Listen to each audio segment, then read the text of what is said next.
Hey, it's Don. Today we're going to talk a little bit about repairing, and I'm going to actually show you a repair on a vintage 1870s Valentine's card. Now, I repair all kinds of paper. I get in paper in all types of conditions.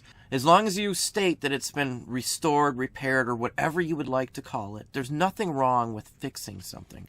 As long as you fix it correctly and you're improving it, as opposed to ruining it some more. So let me just show you out one here. This is a beer advertising poster, and this is from 1887. It's actually dated up here by the clock. This was in terrible, terrible condition. No gloss. It was just bad piece. It had rips and tears. I've repaired some, and it's semi-hard to see, but here's a patch I put in. You can kind of see it there. Nice big patch down here at the bottom to fix a rip. Another rip here.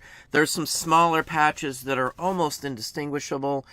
This is what I do with a lot of this stuff. This piece here, in the condition I found it, I'd have been lucky to get 50, maybe 75 bucks. But as this piece is here, this should still get me close to $1,000 in the condition. This is fully frameable, ready to go. It has acid-free glue on the patches. The patches are original pieces of paper from the time frame.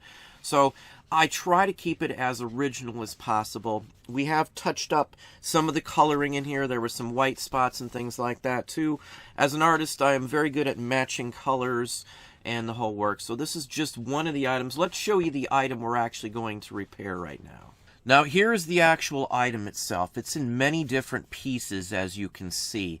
Now what happens with a lot of these types of paper is that when they're in attics and stuff and the temperature's like 130 degrees or better in the dead of summer, the glue that was on there used back in the day is many cases like animal glue, and it crystallizes and turns to a powder, and then those pieces will separate from it being in that high heat temperature. So that's how I find them many times. I'll just find a big stack of paper and advertisings and things like that, that the glue is totally crystallized, it's turned to powder. So we do run into a lot of these sorts of things. In estate sales especially, there'll be a whole box of damaged paper many times. A lot of the ones around here that I know will save me that instead of trashing it. A lot of companies will just throw that sort of thing away. Not us. Repair them, and I can still get good dollar for them. In many cases, I'll get as much as I would if it wasn't repaired, but it was just in good condition, than I would if I repaired it myself. Let's hop over right now and fix that piece up. Okay, so here's the piece itself right here. Again, these are made back in the day through multiple pieces of paper to get the right thickness. These are glued with an animal base too. Again, they will crystallize and you'll see like powder flaky stuff. I've already cleaned all that off of this. It was totally white on here. Little damage here. Not a big ordeal. It's in multiple pieces, but we're going to fix this. Now this is about ready to fall off here as well. Now what I always use for putting down first is either aluminum foil, which you see right here, or I will use wax paper. Either one works just fine. We're going to have to cover this up and we're going to weight this down.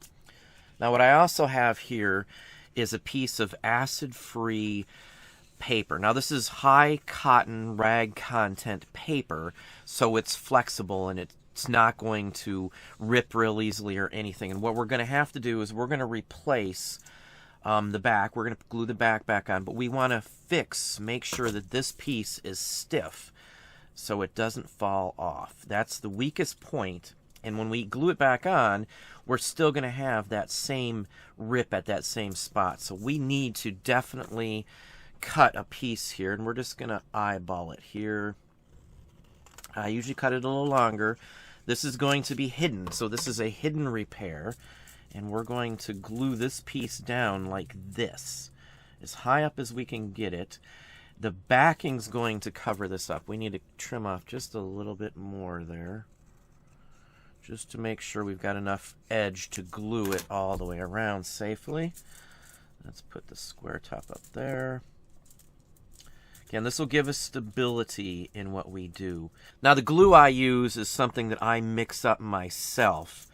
It's all natural, it's acid-free, and it's reversible. That's the point on what I use. It's a paste basically, and I use a paintbrush to brush it on there. So it's something that I have to mix up when I use it. We're going to just, this is basically what it looks like. Now this isn't a normal glue, this is something that I mix up specifically. So we're just going to brush it on. And I have brushes that I use just for gluing stuff too, so just FYI. It's always good to have something like that. Now this glue dries really quick, which is part of it. I mixed something in here to do that. Otherwise, I couldn't do a bunch of repairs in the day. Make sure you got it fairly thin. We don't want a ton of glue on here. Then we're going to add the reinforcement piece, just like that. Okay, so that's that. And we're just going to make sure that's on there good. And now we can just go right in here and we're going to start gluing everything else. Now you want a complete coat of whatever glue you use. Now, if you want to buy some glue, there's some from Japan. It's going to cost you around $20. It's acid-free and reversible glue as well. And it's archival. That's the point there. You want archival quality. What I use is archival. But again, it's something that I mix up just because I've done this for a very long time and my needs may be different than what other people's are. Now, I always do this in stages, as you can see, especially if the item is already in pieces. We're just going to continue, and it's going to get tacky, and then we'll be able to just stick that right back on there. Again, you want to get all the little clumps out. There we go. Now we're going to glue this piece back on here.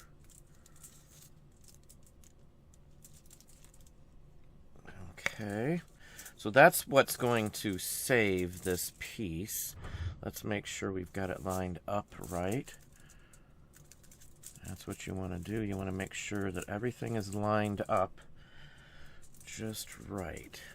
Now we'll just go ahead and glue the rest on here. Let's just glue this spot here.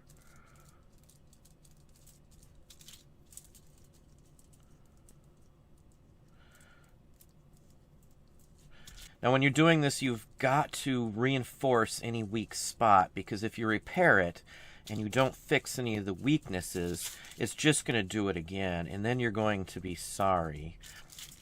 Or it'll damage in a different way and you won't be able to fix it. That happens as well too. Okay, so we've got that.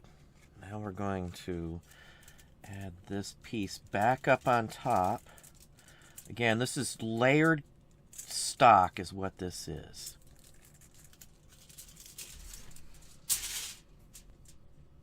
Now once you've got the glue on, we're going to take a fresh piece. In fact, let's do it this way. Fresh piece of foil, or whatever you happen to be using. If you're using wax paper, that's fine. We're going to get it flat. And then I'm going to take one of these, and we're going to roll it out.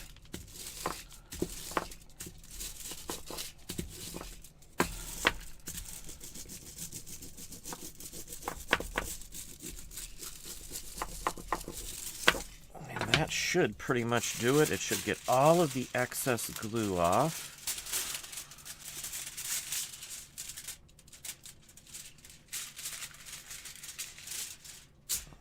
So there's the finished piece. It's all glued back together. Now we're also going to come back in here on the back and we're going to fill in the gap where that is. We'll keep filling this in like that.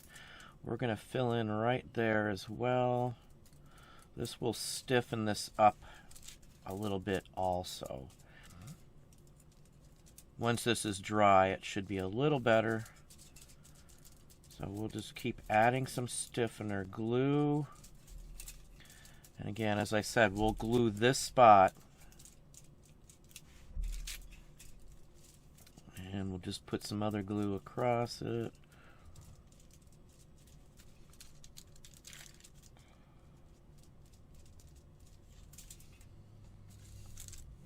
And anywhere else it looks like there's some roughness to the back, I add glue over it, and that usually smooths it all out. It'll also stop any flaking or anything else like that from coming across. As you can see, there are some spots that look flaky. This will stop most of those issues.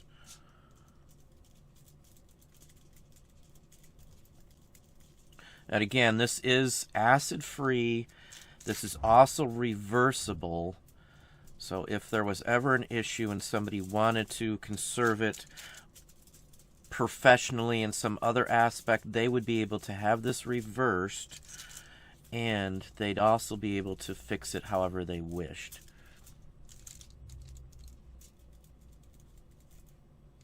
This turns crystal clear when this is dry, so you don't have to worry about it showing up. Again, this is just stabilizing it.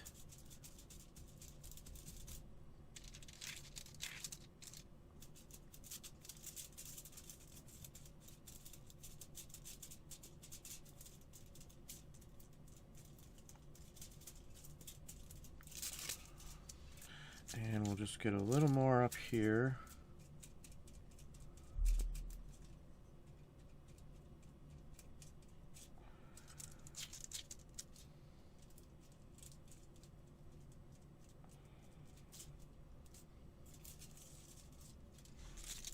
Now we'll come back to this in just a minute here after it's dry. Now another issue I run into is when stuff's broken off like this. Would have been a really nice one here, but it's got this piece broken. Now we can do something similar. We can take a piece of paper and we can kind of eyeball it to see how much we're going to need. We'll just go ahead and trim off a little piece. Now on this one here, we're going to first glue it, because there's a little spot we can glue it to. And we're just going to dab some glue on there. And then this way we can put a piece on the back of this as well. This one's going to be a noticeable one. There isn't much you want to do about this. You could try to hack into the 2 layers of paper, but we want to glue this on the back as another support. So we're going to glue this piece onto the back here as well.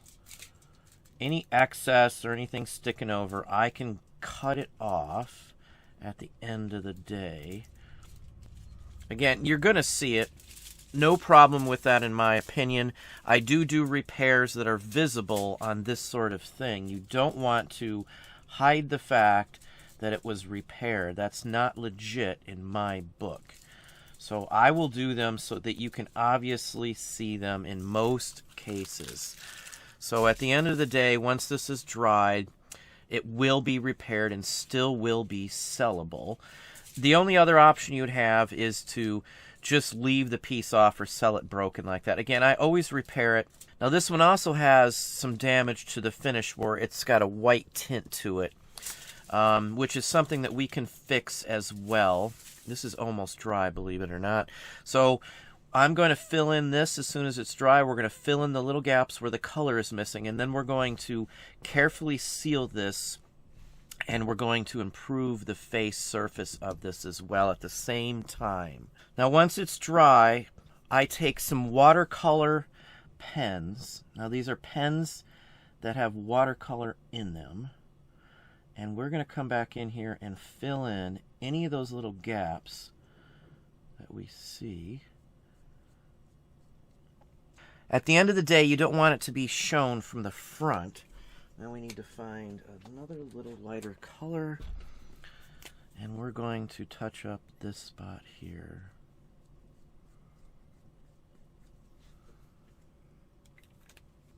Now at the end of the day, all you've got to do is seal these. Now I use a matte sealant for most of these, and it's acrylic acid free usually. There's many different types you can use. Mod Podge is one of them, but there's a ton of different varieties. It just depends on how much money you want to spend on the sealer for these. But we're going to take these out, I'm going to seal them, and we'll be right back and show you the difference. So at the end of the day, they are fixed. They do look nice. They are presentable. They will sell. The damage has been minimized as well, as you can see. Just like this one here, it wasn't really sellable the way it was before. Now I can sell it. Obviously, there's still some wear to the back. I could come back in here and touch that up as well with some paint, but I'm just going to leave it the way it is. I'm not trying to hide that this was repaired. I'm just trying to fix it so it's in a condition where somebody will still want to buy it. This is still a collectible condition, as is this one. People will buy these and repair them themselves, but we do much better on the items repairing them when it's something like this. Easy repairs, simple repairs, something you can do all the time. Again, this is a 1870s Valentine. This is an 1880s die-cut child with a doll as well. But that's what I have for you today. Well, there you are. Hopefully that gave you some ideas and some thoughts. If you enjoyed this video, please hit that like button down below. You can also hit the bell icon to be notified if I post new content or go live. Subscribe and tell all your friends.